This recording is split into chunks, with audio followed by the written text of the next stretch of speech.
हंसते हंसते सब्सक्राइब भी कर दो दोस्तों। एक बदसूरत काला सा बैसाखी नाम का आदमी जुकाम की शिकायत लेकर डॉक्टर के पास गया।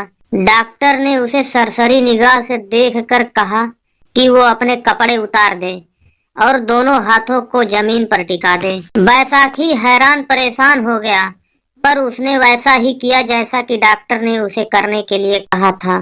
डॉक्टर, ठीक है, अब जानवरों की तरह चलिए और कमरे के दाएं कोने में जाएं। बैसाखी ने यही किया।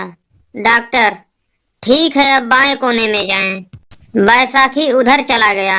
डॉक्टर, अब इस कोने में, अब उस कोने में, अब सामने, अब बीच में। बैसाखी घबरा के उठ खड़ा हुआ और बोला, डॉक्टर साहब, कोई गंभीर बीमारी तो नहीं हो गई है मुझे? डॉक्टर, अरे नहीं, मामूली जुकाम है, ये 2 गोली लो, सुबह तक ठीक हो जाओगे। बैसाखी, पर डॉक्टर साहब, आपने ये मेरा 1 घंटे तक इस तरह परीक्षण क्यों किया? डॉक्टर, कुछ नहीं यार, बात यह है कि मैंने एक काले रंग का सोफा खरीदा है। मैं देखना चाहता था इस कमरे में वो किस तरह ठीक दिखेगा। बैसाखी शॉक्ड।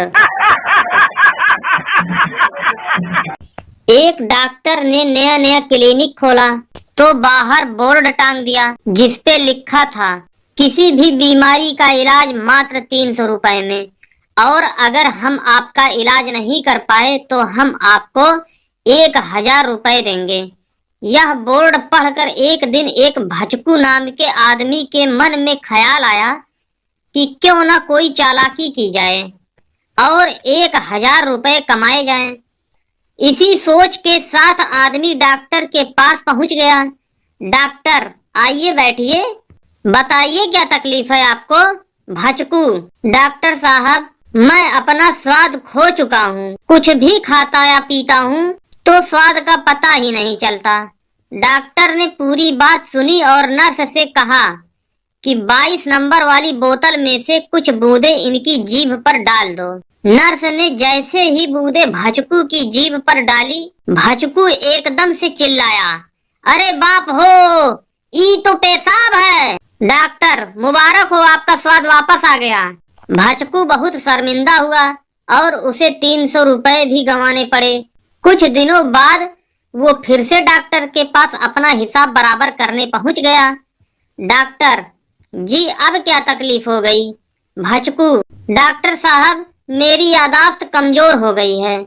डॉक्टर ने नर्स से कहा कि 22 नंबर वाली बोतल में से दवाई निकालकर इनको दो। यह सुनकर भचकू तुरंत बोला, डॉक्टर साहब, वो दवाई तो स्वाद वापस लाने के लिए है ना? डॉक्टर, मुबारक हो, आपकी यादाश्त भी वापस आ गई।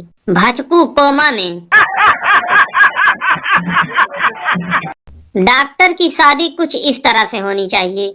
मेहंदी की जगह डिटॉल इस्तेमाल हो, बारात एम्बुलेंस में जाए, फेरे हॉस्पिटल में हो, फोटो की जगह एक्सरे लिया जाए, खाने में विटामिन सी और बी की गोलियां दी जाए, मेहमानों को चाय या कोल्ड ड्रिंक्स की जगह ग्लूकोज दिया जाए, दुल्हन के गले में हार की जगह स्टेथोस्कोप लगाया जाए, और सबसे ज्यादा मजा तो तब आएगा जब शादी के बाद डॉक्टर बोले, नेक्स्ट प्लीज। एक बार एक डॉक्टर रात को सोया हुआ था। रात को अचानक डॉक्टर की नींद खुली। उसने देखा कि उसका टॉयलेट पूरी तरह से ब्लॉक हो गया है। उसने अपनी पत्नी से कहा, मैं अभी प्लम्बर को बुलाता हूँ। पत्नी ने पूछा, तुम प्लम्बर को रात को 3 बजे बुलाओगे? डॉक्टर, हाँ, क्यों नहीं, मैं तो बुलाऊंगा। हम भी तो जाते हैं रात को अगर कोई मरीज बीमार हो जाए। उसने प्लम्बर को फोन किया, शिकायत की और उसे रात को ही आने को कहा। प्लम्बर ने सुबह आने को कहा तो डॉक्टर ने फिर से वही बात कही, अगर मैं रात को मरीज देखने जा सकता हूँ तो तुम क्यों नहीं आ सकते? रात को करीब 3:30 बजे प्लम्बर आंखों को मसलता हुआ पहुंचा। डॉक्टर ने उसे टॉयलेट दिखाया। प्लम्बर बाहर गया, वहां कुछ गोलियां पड़ी हुई थी। उसने 2 गोलियां उठाकर टॉयलेट में डाल दी और डॉक्टर से कहा, अगर कोई फर्क नहीं पड़े तो सुबह फिर से मुझे कॉल कर लेना। Doctor shocked. Thanks for watching my video.